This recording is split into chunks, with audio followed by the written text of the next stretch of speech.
आज दिनांक 20 सितंबर को सेवला चौराहे पर अवतार सिंह गिल के नेतृत्व में ऑल इंडिया मुस्लिम जमात के राष्ट्रीय अध्यक्ष मौलाना शहाबुद्दीन बरेली पोस्टर को गौमाता के गोबर और गौ माता के गौमूत्र से पवित्र कर अग्नि में भेंट किया गया, ताकि भविष्य में कोई भी मौलाना इस प्रकार से जो सनातन धर्म का प्रचार करते हैं उन महापुरुष के खिलाफ कोई भी किसी भी प्रकार की गलत भाषा का प्रयोग न करे। महापुरुष धीरेन्द्र शास्त्री ने यही कहा था कि प्रत्येक मदरसे में तिरंगा और राष्ट्रगान होना चाहिए, ताकि हमारे हिंदुस्तान के सभी लोगों को ये पता चले कि इस तिरंगे के लिए हमारे कितने भाइयों ने कितनी कुर्बानी दी है, कितने घर शहीद हुए हैं। हमें हर जगह इस तिरंगे का सम्मान करना चाहिए, मगर कुछ लोगों ने इसका गलत मतलब निकालते हुए प्यार की हवा में जो जहर घोलने का काम किया है, ऐसे भड़काऊ शब्दों का प्रयोग किया है, वह बिल्कुल बर्दाश्त नहीं किया जाएगा। वहीं अवतार सिंह गिल ने भी कहा कि जहां एक और ये गंगा जमुना की और भाईचारे की बात करते हैं, वहीं आए दिन अपने गलत शब्दों का प्रयोग करके जो नफरत उनके दिल में होती है उसको सामने जाहिर भी कर देते हैं, जिसका हमारे संगठन की तरफ से पूर्ण विरोध किया गया और साथ ही साथ चेतावनी भी दी गई।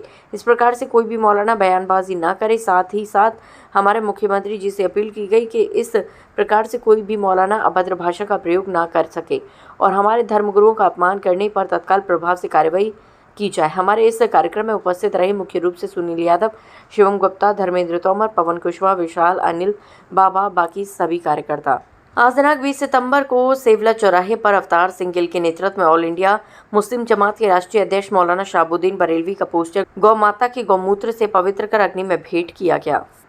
देखिए, हमारे धीरेन्द्र शास्त्री जो का प्रचार कर रहे हैं, रात दिन एक कर रहे हैं,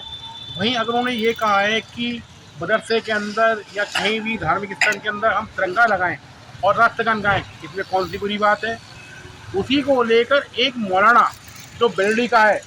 जो इंडियन लीग मुस्लिम जमात के राष्ट्रीय अध्यक्ष अपने को बताता है, इनका हमेशा ही ड्रामा रहता है, कभी कोई मौलाना, कभी कोई मौलाना, कभी कोई मौलाना। अरे शर्म करो, तुम हिंदुस्तान में रहते हो, हिंदुस्तान का खाते हो और हिंदुस्तान के बारे में बोलते हो। ये बर्दाश्त नहीं होगा। आने वाला समय हिंदू राष्ट्र का है। अगर मौलाना जी आपको देश में रहना है तो हिंदुत्व की बात करनी पड़ेगी। अगर आपने फालतू बात करी, हम आपको ईट का जवाब प्रत्यक्ष देने का काम करेंगे। जय श्री राम, जय हिंदू राष्ट्र। आज मैं आपको बताना चाहूंगा, ये प्रदर्शन सिर्फ इसलिए किया गया है कि जिस तरह से हमारे सनातन धर्म के एक बहुत अच्छे एक प्रसंगी है, जिनकी मैं अगर बात करूं हमारे साधु संतों में, वो आते हैं हमारे धीरेन्द्र सिंह शास्त्री जी, जो सनातन को सबसे आगे लेकर के चल रहा है, सनातन के ऊपर पूरा काम कर रहे हैं, बढ़ाने का काम कर रहे हैं।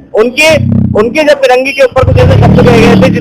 जिसका पलटवार करते हुए बरेली के मौलाना ने कुछ ऐसे गलत वर्डों का यूज किया, जिसकी बदौलत आज हम उनके वर्ड का हम लोग सब मिलकर के बहिष्कार करते हैं और हम ऐसे मौलानाओं को बिल्कुल उनकी बातों का, उनकी मौलानाओं को हम बिल्कुल बहिष्कार करते हैं। और साथ ही साथ ये जितना भी प्रदर्शन हो रहा है वो सिर्फ उनको सबक सिखाने के लिए हो रहा है कि आज के बाद कभी भी सनातन के ऊपर उंगली उठाने से पहले, हमारे साधु संतों के ऊपर उंगली उठाने से पहले 10 बार सोचे कि आज भी सनातन सबसे ऊपर है और सर्वोपरि है। सनातन के ऊपर ना कोई बात सुनी जाएगी, ना ऐसी कोई गलत बात सही जाएगी। क्यों? क्योंकि मैं एक ही चीज कहना चाहूंगा हमारे सनातन भाइयों से, जो सब लोग अलग अलग समाज में बढ़ चुके हैं, उन सभी लोगों से कहना चाहूंगा, इकट्ठा होकर के जिस तरह से आज के समय में हमारे साधु संतों ने एक नव निर्माण, एक सनातनी निर्माण, एक हिंदू राष्ट्र बनाने की कसम खाई है, सब लोग मिलकर के साथ दे और साथ देने के ऐसे मौलानाओं को ऐसा सबक सिखाएं जिससे आज के बाद वो हमारे साधु संतों के बारे में, हमारे सनातन के बारे में बोलने से पहले 10 बार सोचें।